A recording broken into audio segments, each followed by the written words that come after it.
fans. We are back for another episode. I am Sweetcar. I got Shovit alongside me, and today we are joined by Joe Orrico, who is doing some great work at No Expert Fantasy Football. The host over there on his YouTube channel does an amazing work on Twitter. I mean, dude, I've just been diving into your threads, taking notes, picking nuggets, and I'm ready for you to give me the sugar and spice to winning my fantasy football league this year, man. How are you doing?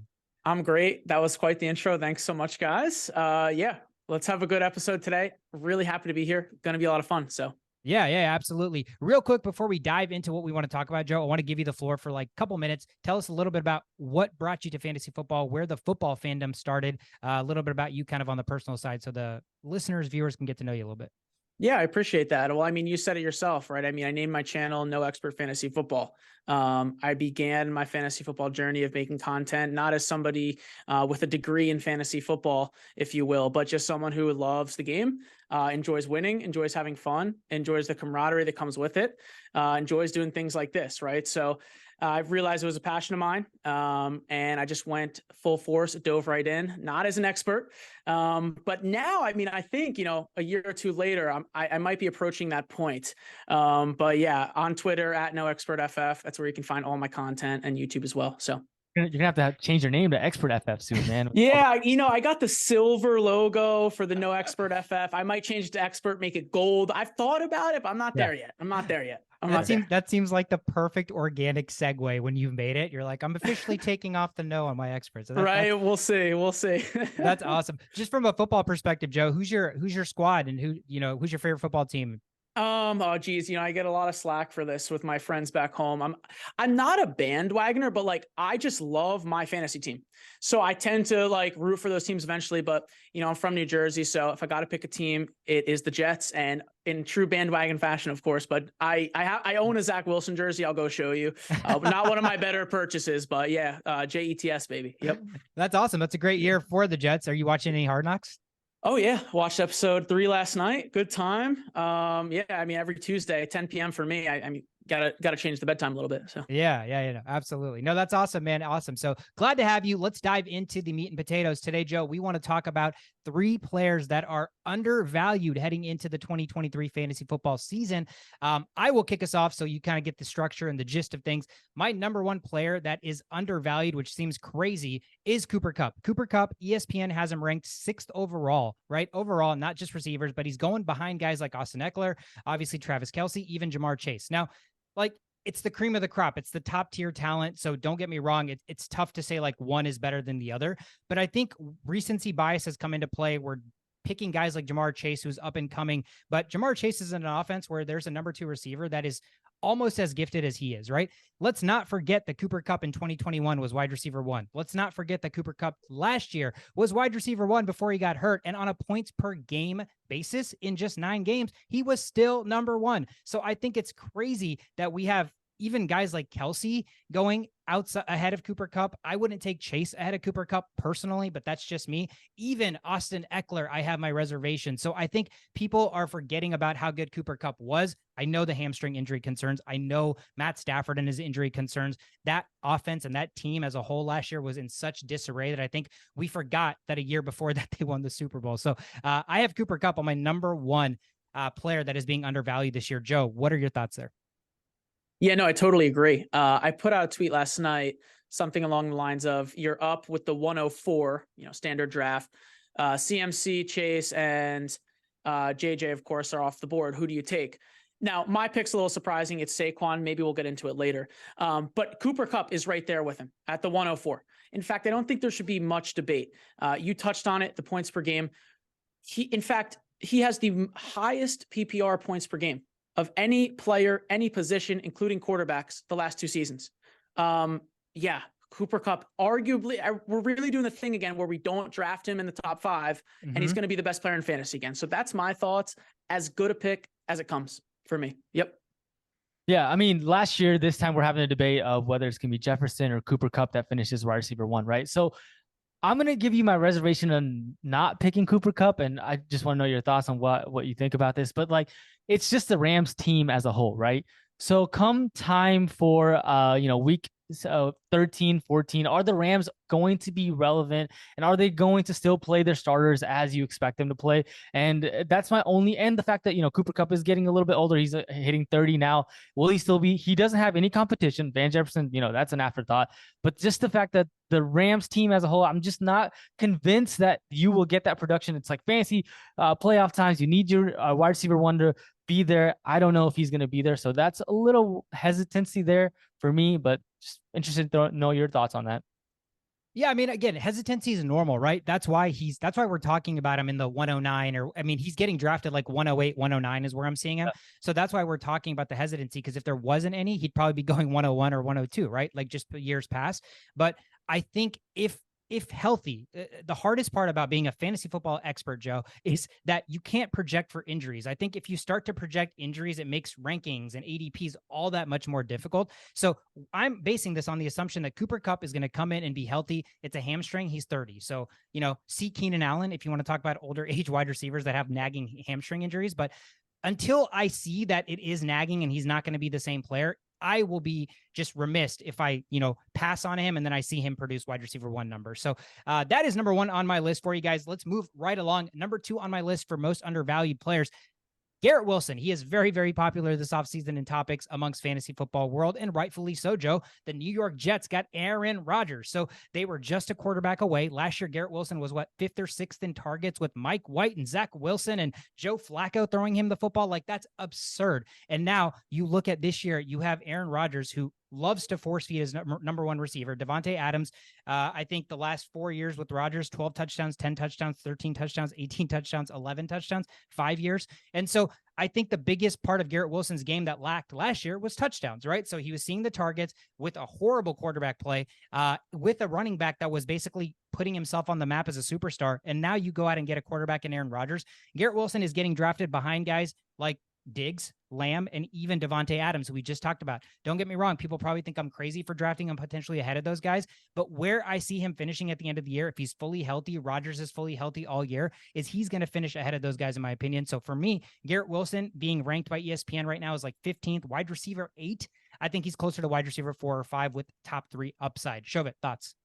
Yeah, I mean, no arguments there. I mean, I think that whenever I was doing a draft, Devontae Adams was drafted right before Garrett Wilson, and some of the guys that were available was like Jalen Waddle, Amon-Ra St. Brown, and we know Amon-Ra St. Brown is a consistent player. Jalen Waddle the wide receiver 2 to Tyreek Hill. So it's really between Garrett Wilson and Devontae Adams. And now you have a guy with Garrett Wilson that Aaron Rodgers considers as like a Devontae Adams, right? That wide receiver 1 role. I mean, they've been utilizing him all of last year. Now with Aaron Rodgers, the sky's the limit for this guy going into a sophomore year where receivers you've seen excel from their rookie season as well. So yeah, no complaints on Garrett Wilson for me. Joe, what do you think? Yeah, totally agree. I believe he's going as wide receiver 9, wide receiver 10 off the board right now, maybe even a little higher. So last year, 9 games with Zach Wilson, just under 9 fantasy points per game. No good. With Mike White or Joe Flacco at QB in those 8 games, 17.3 fantasy points per game. If you were to extend that to a whole season, for example, that would have been wide receiver 8 last year. And that is with Mike White and Joe Flacco. So if you insert Aaron Rodgers to this equation, with a floor of wide receiver 8, if you will, absolutely. I mean, I see a top 5 pick in 2024 drafts incoming for Garrett Wilson. I'm all in. I love that I can draft a stud running back in round 1 and follow that up with Garrett Wilson, who is just as good as his wide receivers in round 1. I've been doing that a lot lately. So yeah, I'm all in. Great pick. My fear, and this is almost like if I don't get him, I'm worried about somebody else stacking their roster. And what's happened to me is I've been drafting on sleeper at the 9 slot, because that's where our home league I'm going to be drafting in. And quite often I'm usually getting like the opportunity to get, Bijan or Barkley at the 9. And then coming back, it's either Adams and Garrett Wilson right now. Like you said, I think he's like 18 to 20. So he doesn't pop up right away. And I'm like, if I don't reach for Wilson, there's no chance I get him again. There's just no chance. And we talk about it, Joe. The biggest thing about undervalued players is this guy this year versus next year and probably every year moving forward, you're not going to be able to draft him where he's at right now. Like, he is going to be a top 5 pick moving forward for as long as probably Aaron Rodgers is there. And even beyond that, if he solidifies himself as a Devontae Adams-esque receiver. So yeah, I think he's undervalued. I think the sky's the limit. I'm just toying with my own personal dilemma of, do I go with Adams or do I go with the guy who I think is basically going to be Adams moving forward? So tough decision there for me. Number 3 on my list, Anthony Richardson, quarterback for the Colts. I mean, it's not rocket science in the sense of why there is upside and why he's undervalued. He's going as ESPN quarterback number 17. I mean, if we just look at fantasy football over the last 3-4 years, there's been a dynamic shift where you have rushing quarterbacks that don't have to be good passers, but still produce better fantasy football finishes than pure pocket quarterbacks, right? That's why you see all these pocket quarterbacks start to get pushed down, the Kirk Cousins of the world. And so you look at Anthony Richardson, he's coming in as a physical freak. What RAS score is the most physically gifted quarterback to ever touch the football field in the NFL. So the rushing upside alone makes this guy a potential 1,000-yard rusher with 10 touchdowns, right? And that alone gives him a fantasy football finish that is going to be relevant to some of these pocket quarterbacks in the later half of the stage. Now, you pair him with a former Super Bowl offensive coordinator in Shane Steichen as his head coach, who obviously is going to probably cater this offense in a way that they cater Jalen Hurts' offense in Philadelphia, right? So let's cater to this quarterback. Let's play to his strengths. We don't know what Jonathan Taylor's going to do, but I don't know that necessarily helps nor hurts. Yes, him being on the field could take a lot of the defense away from Richardson, but I think if he's not there, they're literally Richardson or bust. So it's like they could be a 4-12 team and Richardson still could output a top 12 quarterback finish. So I think there is upside, obviously so much risk, obviously accuracy, and just being a quarterback in the NFL has questions, but just from a rushing perspective, Joe, I think this guy is definitely worth a flyer in the late rounds. Yeah, I agree. In fact, in single QB leagues, I like taking a guy, for example, a little earlier, like Kirk Cousins, maybe Geno Smith, and then stacking, in the later rounds with Anthony Richardson, right? Let him develop on my bench, let him get all the kinks out. And then, come week 8, come week 9, maybe even earlier, he's there winning your league as a top 5 QB. I think that's definitely within the range of outcomes for all the reasons you just described. Got to target the rushing QBs. And for what it's worth, looked good in the preseason. Mm-hmm. A lot of people were really trying to create a narrative, especially after those first 2 throws, one of which was a pretty bad interception, of course. But I mean, immediately turned it right around and looks really good. Made some good throws, bad drop, has some good weapons. I hope JT stays around. We can figure that whole thing out. But even still, he's a guy, a lot like Josh Allen, who can just take over the field. So anytime you got a guy like that, I like it. And in Superflex, grab him as your QB2. You're going to have to pay a pretty good price, but it could really, really pay off. And I think there's later round QBs in Superflex that you can sub in. Maybe we'll talk about one later, but yeah. I mean, absolutely. Like you're trying to get a running quarterback, and you're telling me there's 17 other quarterbacks in fantasy football world that are going to be better than this rushing quarterback, who's going to be the starting quarterback of his team. Like, I'm not buying it. Absolutely. Like, the Justin Fields type of players from last year, where you can get in the later rounds and really excel and have great wins, like 50.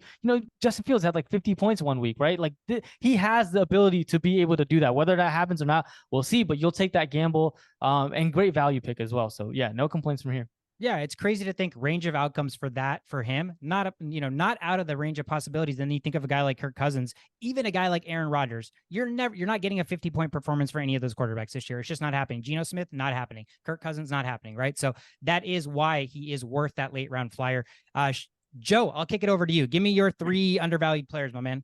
Yeah, so my first one is Dallas Goedert. So Dallas Goedert's going off the board here as tight end 6, arguably tight end 7. Pitts is, 1 spot ahead of him at the moment. The reason I like Dallas Goedert so much, aside from the fact that he's ranked tight end 1 in air yards per target the last 2 seasons, besides from the fact that he's the tight end 3 in fantasy points per game for the first 10 weeks of last season before being injured, besides the fact that he averaged 5 or more targets per game, 50 plus reception yards per game, but it's the price, right? He's the last tight end for me on the board that can genuinely go ahead and finish in that top 3, right? Everyone says Andrews and Kelsey as the top 1 and 2. Who's the third? Last year was TJ Hawkinson. This time last year, nobody thought TJ Hawkinson was going to finish as the tight end 3. This stat is credit to Nathan Yonke over at PFF, but Travis Kelce, George Kittle, Dallas Goedert, Mark Andrews, Darren Waller, Gronkowski, Pitts, and Hawkinson. Those are 8 guys, right? Top 8 tight ends in terms of PFF receiving grade over the last 3 seasons. So there have been 16 times over the last 3 seasons where a tight end averaged 11.8 fantasy points per game. 15 of those 16 seasons have come from a tight end graded as a top 8 tight end. The only exception was Dalton Schultz, right? So you really want those top 8 tight ends in terms of this receiving grade. Goddard fits the mold. He already did this last year. Again, tight end 3 before the injury. And yeah, I mean, he's the last guy off the board. I'm all in. I love it. Yeah, he was one of the only good players on my team last year, and I absolutely adore Dallas Goedert. So I am bought in, despite the fact that he's in a room where there's going to be so many other weapons, and he's going to be, I guess prying some of the targets his way. But the offense only is going to get better. I'm bought in on Jalen Hurts for another year to take another leap. So I agree, man. I think if you're taking anybody in that Philly offense right now, it's a home run. But the best value of any of those guys right now on that offense that you're getting is Dallas Goedert by far. Right. And again, I like Waller. I even like Kittle. A lot of people don't. I'm a big fan of the set it and forget it tight end. Mm-hmm. But in my mind, Goddard has the same ceiling, same floor as Waller, Kittle, Hawkinson, for example. And he's just going later than them. So as a result, I mean, I'm just drafting him everywhere. I think he's a great value, undervalued, if you will. Yep. Yeah, I mean, that's a great point. So if you're not going to draft Kelce, who's like the sure number 1, right? You want to get a tight end in the later rounds, 4th and 5th round. You mentioned Waller. Those 2 guys that I would toy with is probably Darren Waller or Dallas Goedert. And you can't really go wrong with either one of those. I just love the utilization that Waller has had in the preseason. And then Dallas Goedert with the Eagles. I mean, yeah, he's definitely going to get his target share for sure.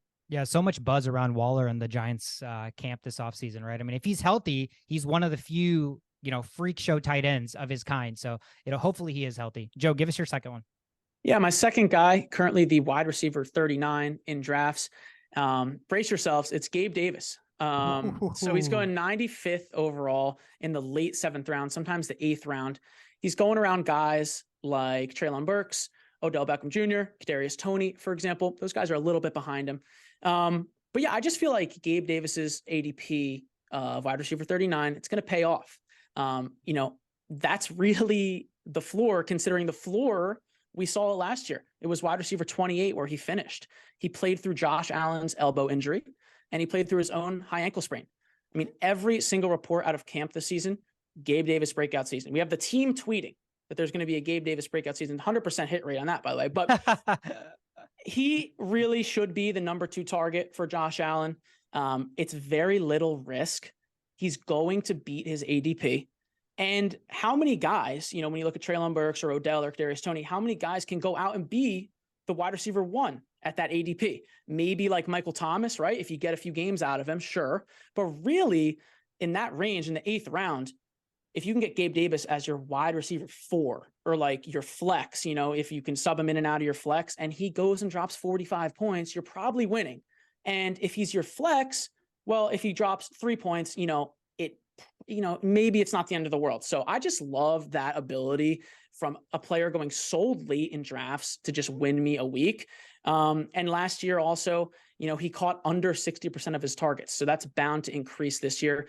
As I said, the camp reports are he's catching all different types of targets. So I'm in, again, controversial in the community, but I'm in, I'm sold. And I was sold last year, and I honestly enjoyed the experience. I enjoyed the 1 wide receiver 1 overall finish before all the injuries. I enjoyed it, and he's my boy. So I drafted him again in my main league. Yeah. Yeah, Gabe Davis just kind of terrifies me. I had him, and then I traded him for Deontay Johnson, which didn't really pan out to anything either. No touchdowns last year. But the thing with Gabe Davis is like now I feel like, with Dalton Kincaid in the mix, it just makes it a little bit more tough for the Bills to kind of give him that target share. Like you're going to draft Gabe Davis and he's going to be in your bench and you're going to have to decide like, should I flex him? Should I? And like, you're going to have this like, this just this thing that you're going through where you're not sure which week he's actually going to go off, and the week that he goes off isn't the week that you start him. So it's just a headache that I would personally try to avoid. But I mean, you're right, with that value, he could turn out to be something. No, I think there's something to be said about having like fantasy football PTSD, right? Because everybody that owned Gabe Davis but didn't play him during the weeks he popped off last week, they're all like, this year, I don't want any part of Gabe Davis. So, Joe, let me tell you my quick Gabe Davis story. I didn't have Gabe Davis. I traded for Gabe Davis like mid-season. I believe I got rid of Godwin. It was like a package deal, but the players I remember was I gave away Godwin and I got Gabe Davis. Well, the ensuing like 2 or 3 weeks were the weeks that he just went bonkers on my team, right? Just absolutely bonkers. And I was like, this is amazing. Best trade ever. And I was like, well, the reality of this is it's not sustainable. So what did I do? I turned around and I traded Gabe Davis in a package that netted me at the latter half of last year, Tony Pollard, when Zeke got hurt. And then Pollard took over. Suffice to say, I won that league. It was like probably a checkered. Everybody else was playing checkers and I was playing chess, to be honest with you. But it was one of the best moves I've ever made. Twice trading for him, he pays off. Trade him away, he was a dud the rest of the season. And I got Tony Pollard, who basically was like a fantasy football proverbial winner last year. So great Gabe Davis vibes for me. I am all in, just because my brain tells me with Gabe Davis comes a lot of happy, euphoric dopamine rush. So yes, Gabe Davis. Yeah, great story. If I could give some advice to rostering Gabe Davis, I would just say, buy into the ride. When you put him in your flex, expect nothing. And if your team is not good enough to be able to do that, you got to, do that, get the floors elsewhere, and then shoot for the moon in the flex. But that's just me. Bring us home. Yeah. So my third guy, originally on the surface, I had a good feeling about this dude, but it was a little vanilla. I went with it anyway, and I uncovered some good stuff. So my third undervalued player is Brock Purdy, going off the board as QB 21. So I'll start by saying I think his ADP is relatively appropriate. I mean, when you look at the guys going in front of him, there's not many names where you're like, oh, Brock Purdy's way better, or oh, Brock Purdy will definitely finish better. It's more so just Brock Purdy himself, right? So last season, took over in week 13, played 90% of snaps in that game. Jimmy G only played 10. He got hurt. So weeks 13 to 18, in terms of completion percentage during that time, 68%, sixth amongst all QBs. Catchable percentage, 86%. Number one amongst all QBs. Pass attempts per touchdown, 12. So that's lowest amongst all QBs. And then quarterback rating, weeks 13 through 18, 108, first amongst all QBs. So Purdy averaged 18.1 fantasy points, right, in those starts. That would be good for QB9 over that stretch. I mean, in those games, did not score lower than 16.4 points. His highest was 23.6. And, historically, we've just seen second-year QBs break out. A lot of them are first rounders. I get that. But a lot of them, in fact, none of them really have the weapons that Purdy has. And all of them have some sort of good weapons, right? You rarely see a second-year QB break out with poor weapons, right? That's why I'm a little lower on like Desmond Ridder, for example. Obviously, Bijan's a monster and Pitts is great, but we haven't seen it yet. With Purdy, though, I mean, Christian McCaffrey, Deebo Samuel, Brandon Ayuk, George Kittle, Kyle Shanahan, that's arguably the best offense in the NFL. And all Purdy's got to do is throw it 10 yards. I mean, I looked up some highlights. Really just go watch Deebo Samuel and George Kittle get the ball and run with it. And you will be in on Brock Purdy. I love him in Superflex. I just drafted a team where I took Pat Mahomes second overall, and I waited about 8 rounds and drafted Purdy, stacked him with Deebo, drafted a little back to front there. I love the team. And then in in single QB, he's going to be a great guy to throw in during those bye weeks. Definitely toss him on your bench for sure. And, you never know, maybe you can start him in some good matchups, but since we saw him be that QB9 last year, I just feel like QB 21 is a good value.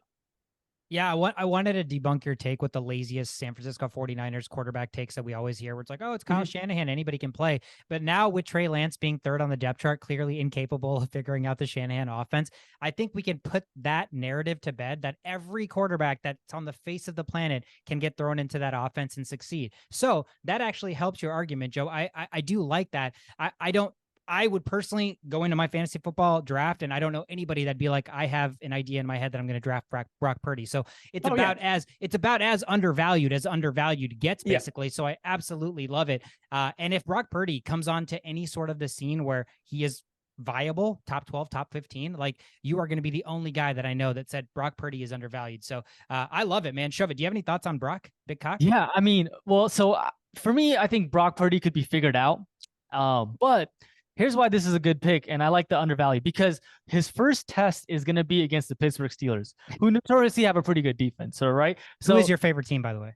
who is my favorite team? Uh, May or may not be biased, but he's going against the Steelers, who've got TJ Watt, Minka. I mean, and made some additions in middle linebacker. They've got a good defense this year. If he can if he can do well against Brock Purdy or against the Steelers, then you've just drafted a guy that you can fill in, and you've got that, I guess, sort of like, hey, I don't know, I'm not really sure how he's going to do it. That's your first test, and you already know from the week one. So I like that pick just for that reason. Thanks. Yeah, I mean, and don't get me wrong, I'm not, like you said, I'm not coming in here, go get Brock Purdy. But like, it worked out really well for me. And just a perfect example, as I mentioned, I took Mahomes early. I didn't really want to draft like Sean Watson or Daniel Jones before Geno Smith, 3 rounds before Geno Smith. I don't know who's finishing in that range from like, QB 9 to QB 15, which spans 4 rounds. I don't know who's going to finish first or last. I really don't. And I didn't want to reach, and I was finding good value. So I waited and I was eyeing up Howell, and then Purdy fell, and I was like, oh, let's do it. And I looked into it a bit more, and I mean, I like it. I think he's a really good safety blanket in drafts. And again, there are really much worse picks, and it's kind of time also just to give him a little bit of respect. He never lost a game that he didn't leave, with the season ending, pretty bad injury. So I'm going to give my man his respect. Yeah, much deserved. I'll definitely at Brock Purdy so he can be like, man, that guy Joe really loves me. Let's go. Bring us home with your 3 undervalued players before we give Joe some rapid fire action. Awesome. Last thing, Brock Purdy is the last pick of the NFL draft. He could be the last pick of someone's draft, and hey, gosh, Mr. Irrelevant. Love that. Love that energy. I love that. All right. So the first undervalued player that I have is Jerry Jeudy, ADP of 51, goes as wide receiver 19. I've seen low as 57 as well. Last year finished with wide receiver 20 as a wide receiver 22, but there have been some changes, right? So Sean Payton is a new head coach for potentially better Broncos offense. And I look at the last 5 games that he played, right? He had 5 catches per game, 15.5 points per game in PPR, half-point PPR, which finishes as wide receiver 6. So hoping that continues on to the next year. I think he's got a huge upside, and the Broncos believe in him, right? So they picked up his 5th-year option, so he'll be here this year and next year. Just a great receiver that's good in the slot, is a great route runner. I think that this is the year that he's going to take that step forward and solidify his role as wide receiver 1 in the Denver Broncos offense. Joe, what do you think? Dude, he is so good at football. I just want to see a healthy Jerry Jeudy. Like, could we please just get 1 season with a fully healthy 17-game Jerry Jeudy? As you mentioned, after Nathaniel Hackett left last season, weeks 14 to 18, averaged 6 targets per game, 90 receiving yards, 3 top 15 wide receiver finishes in that span, 2 top 3 wide receiver finishes in that span. And weeks 14 through 18, like I said, wide receiver 3 in fantasy points per game. And the last time we saw him in a game, week 18, career high 154 receiving yards. Like, let's go. I mean, high end wide receiver 2, great value in drafts. Love it. Yeah, I love him a lot in PPR, half-point PPR, more than in standard, obviously, just because I don't know from a touchdown perspective what that offense is going to output with Russell Wilson. But like you said, the ball's going to have to go somewhere. Jerry Jeudy can get open. Like, Russell Wilson needs to complete passes because even in the preseason, he's looked pretty porous, right? The one guy that can be your first read that is probably going to beat his man in press or man-to-man coverage is Jerry Jeudy. So that just means by default that the ball is going to try to go his way. Whether Wilson can put it there is another story, but if it is there, despite some drop concerns for him, I still think he's a good receiver. So I love the value there as well for a number 1 receiver on an offense that, recency bias has us say they're bottom feeders, but it's Sean Payton. It's a perennial former Hall of Fame, what we thought before last year in Russell Wilson. So I love it. Give us your number 2. All right. Number 2, I have James Conner, ADP of 69, RB 21. So just some stats here. Last 9 games, 19.8 points per game in PPR. He literally has 0 competition. There's no one that's coming in that's going to probably take his role, barring any injuries. 22.5 points per game. So the issue sometimes is like Kyler Murray isn't going to be there, so is that going to hinder him? So he had 22.5 points per game when Kyler Murray wasn't their quarterback. He's a 3-down back.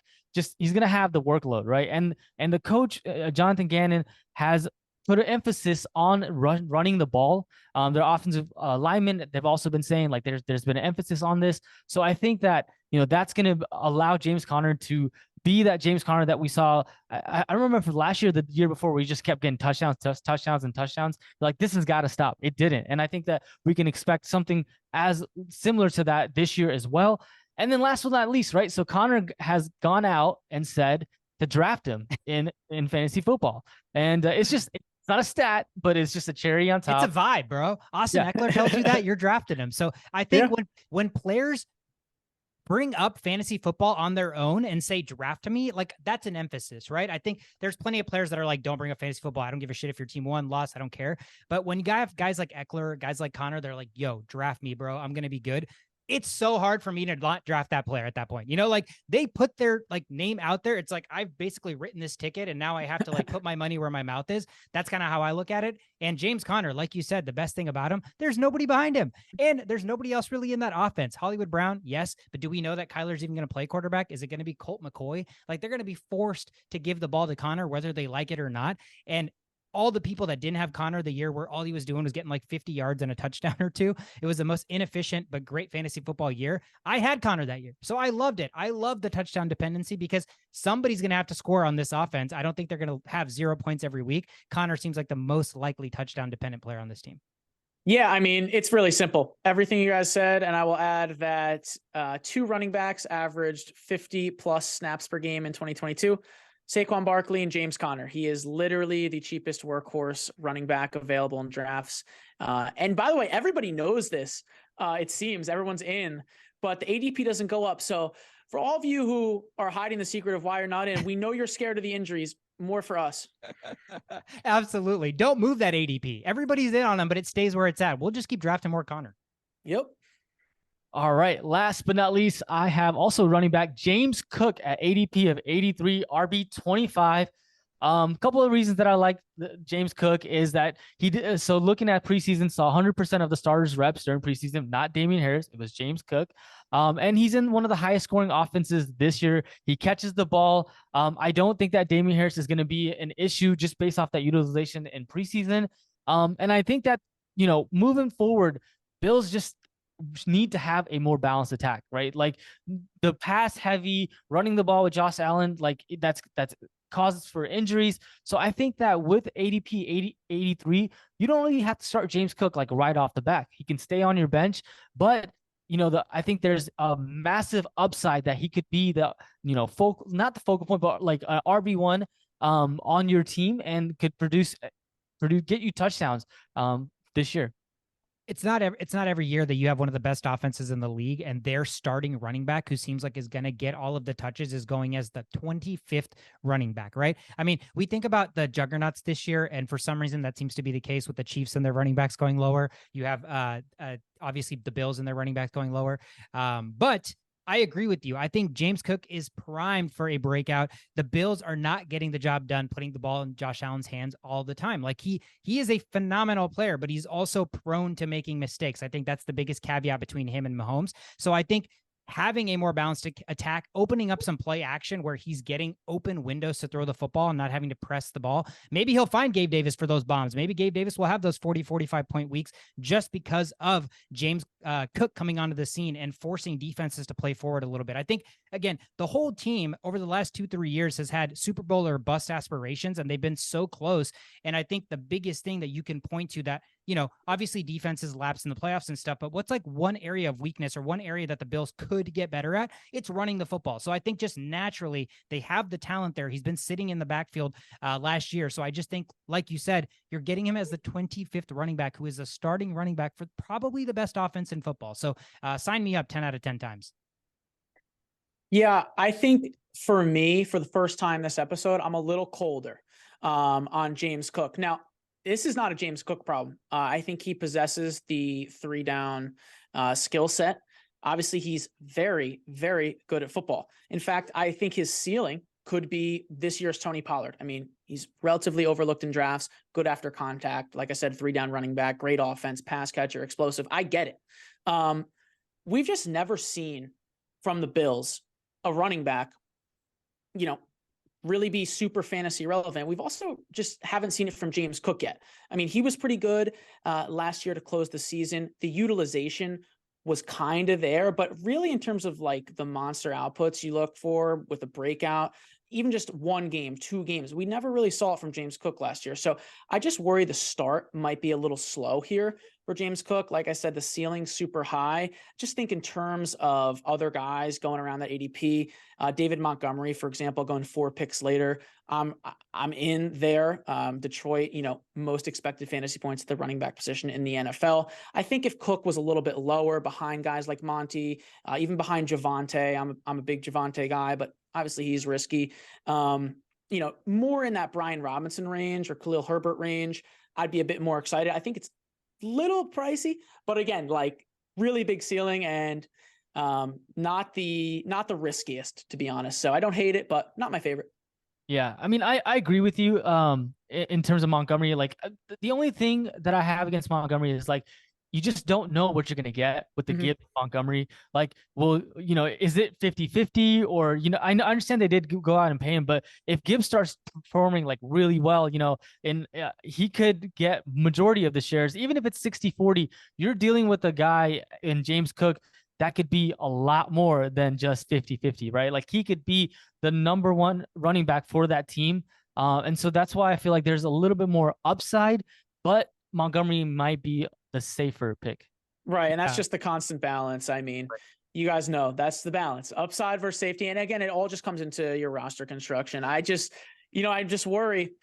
Week 3, we're looking at 2 touchdowns from Latavius Murray, and I'm like, I don't know about this. He's the biggest vulture in fantasy football, Joe. Taves There's train, nobody baby. that's taking No. touchdowns like Latavius Murray. He's goated, but you know what I mean. But anyway, yeah, like I said, don't hate it at all. Yeah. No, I'm with you. I think it just makes sense. I think we're trying to force the issue. We don't know that the Bills are quite there with James Cook, but we as the public want to be there because we want the Bills to take that next step. The next step is their running game. There's a running back literally waiting in the wings to be like, take me on, like, let me be your feature back. But like you said, Joe, we just haven't seen that from Cook and we haven't seen that from the Buffalo Bills. So it is really speculation, but if that speculation hits, shove it, you're getting a potential guy who could be an RB1 at what, ADP of 83. That's ridiculous. So that is it. Those are our 3 undervalued players heading into 2023. Let's end the episode with ramming you with some rapid fire. Okay. Are you ready, sir? Oh, geez. I don't know anymore, but all right. Yeah, let's rip it up. I was going to ask you for your favorite football team. You already answered that. Who is your all-time favorite football player? Oh, geez. I'm already struggling here. Am I allowed to say Travis Etienne, or is that just not allowed? It's your favorite player. You can say whoever you want, man. It's 100% Travis Etienne. It's my boy. Absolutely love that guy. I went to school, not at Clemson, but in the ACC. So he was constantly just killing us in college games, followed him through the NFL. I just love his play style, the big chunk gains. He's literally just one of my favorite players. And obviously he's recent, but if I had to go back in the day, I love Eli Manning, just completely underrated, hated, never got his respect, just won a couple of Super Bowls, the helmet catches, those were some great childhood moments. So my more recent, and then of course, back in the day pick. Yeah, no. I love that. I respect that. And Yeah. it's always unique when you give players that nobody else is giving, right? We had Riyadh come on, who's a former college football player, and he said the guy he looked up to was Delaney Walker, which we're like, that's a fantastic person to look up to, man. So that's awesome. All right, putting you on the spot a little bit. Think about one of your favorite or the best fantasy football team name you've had. Any Gibbon Sunday, Jahmyr Gibbs. Love it. What a great movie, off the top of my head. Or Yeah. Baby Back Gibbs. There's 2. Wow. Love it. That's fantastic. Joe, Brady or Mahomes? Tom Brady. I think there's a difference. The cliche saying here, there's a difference between greatest and best. The game's evolving as well. By the way, never played a down of football in my life, right? So, but I mean, Brady just stone cold killer. Obviously, Mahomes the same way to this point, but geez, until he starts stacking up those rings, it's not a discussion at the moment. It's Brady's the GOAT for sure. Yeah, I love it. All right, Rice or Moss? Oh, geez. First thing that popped into my head was the 3-catch stat line for Randy Moss with that Cowboys. picture on the bench. Yeah, that was cool. But again, got to go with Rice. I'm a big fan of giving respect to the older guys. Obviously, like I said, the game's different. Doesn't mean it was any easier. I think it was harder in some aspects, easier in others. And I mean, Rice was just dominant. There's just no debating.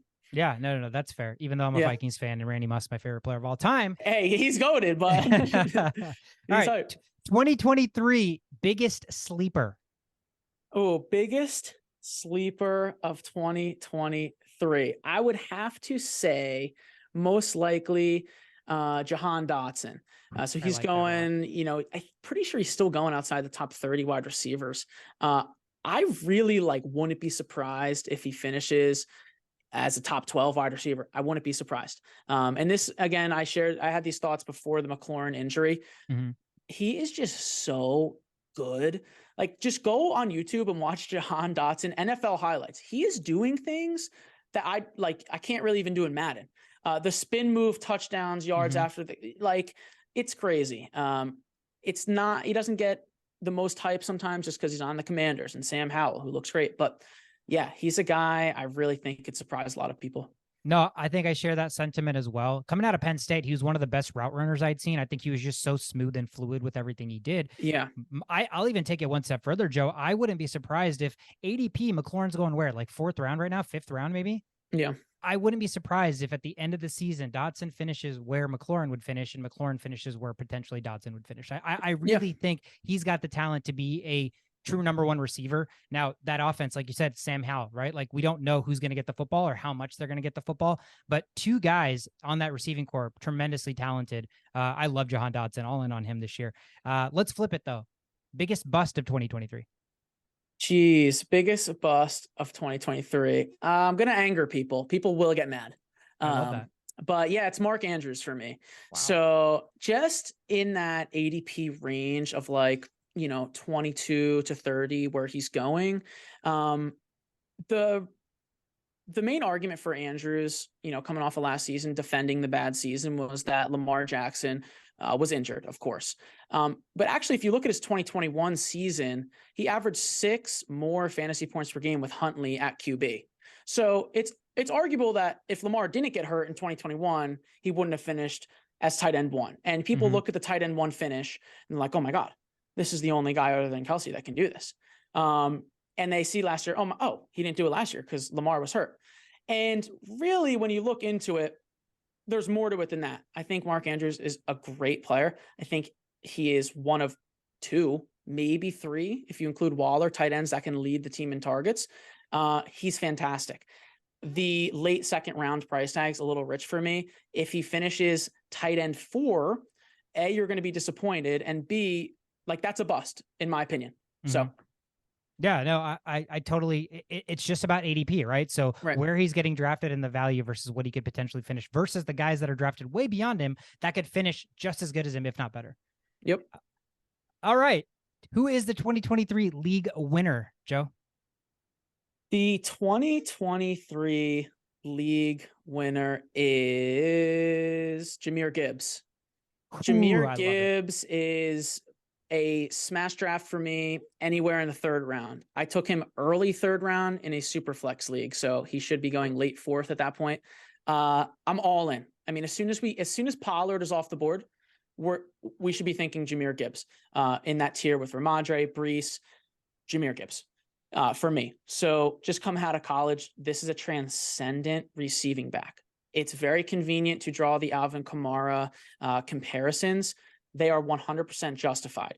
Coach Dan Campbell himself was an offensive assistant, 2017, Alvin Kamara's rookie season. I believe he was PPR running back 3. By the way, Mark Ingram running back 6 the same year. Insane. Okay, so it's possible. And he's looking great in preseason, looking great in practice. And by the way, don't expect him to come out and get 60% of snaps. Don't expect him to get 50% of snaps. In Alvin Kamara's rookie season, when he finished RB3, he saw over 60% of snaps, 2 games.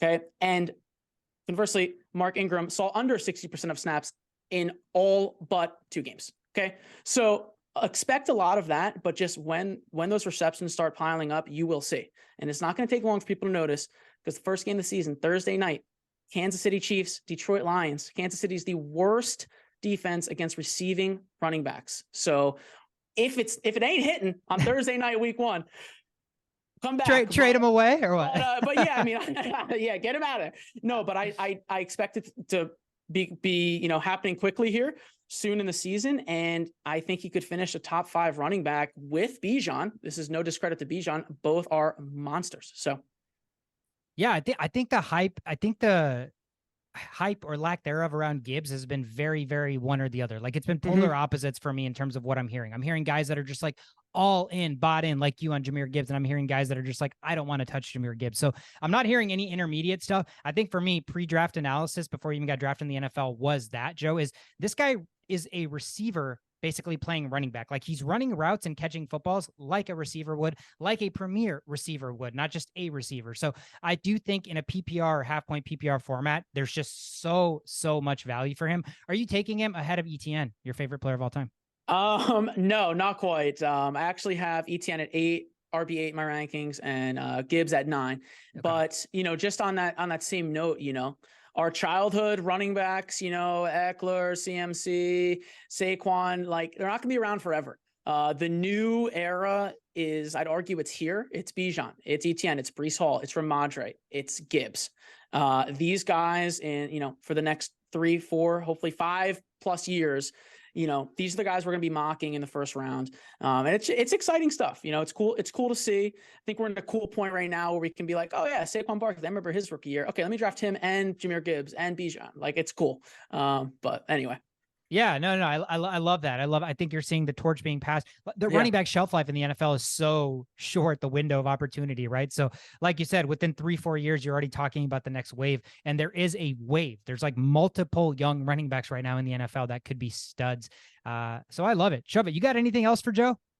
No, I mean this has been fun. I'm a little hesitant on Gibbs. I'm worried about that. I don't want to be wrong and draft him in the 3rd round and then like there goes my season, right? Like that's what I'm about.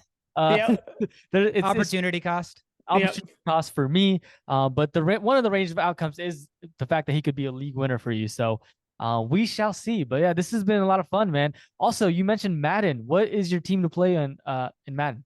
Oh, okay. I'll start by saying I'm the worst Madden player. Dude, I downloaded the other game or the new game the other day. I hopped into just a game against the computer, franchise mode.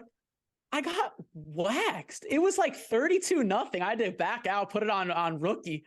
And so I can't really answer that. Like people talk like, oh, this playbook, this, that. And no, I'm just like only making one read or I'm scrambling with Kyler Murray. Like that's me.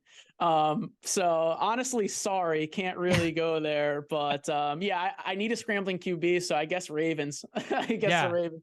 Yeah, that's fair. They got a good squad. Squad. No, I mean, what I love about Madden is that you can just go and check the depth charts and see all the players that are on the team, see all the, where's the backup running backs ranking and how much of is he going to steal the RB1's role or not? So I do like look at it for that purpose as well. So yeah. Studying the depth charts. Joe, outside of football, what is your favorite hobby? When football is not in the picture, what do you do? Well, I have a dog, and she's been a puppy for like the last year. So she's almost an adult now, but I spend a lot of time with her.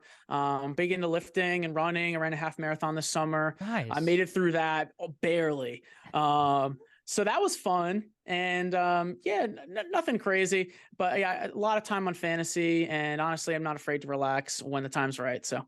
Yeah. Big Yankees fan back there or no? Just a random. Yeah, I'm from New Jersey originally, so go Yanks. We don't have to talk about it at the moment. No, yeah. I'm a big Yankees fan. I got a notification. Okay. I got a notification mid-game that Judge hit 3 home runs today. So that's okay, good. Fun. So we won't lose 10 in a row for the first time since 1913. That's good to know. Exactly. Awesome. 100-year record's gonna stay intact. So we're good there. Oh, perfect. Joe, thank you so much for your time. Thank you so much for joining us. Tell the folks where they can find you.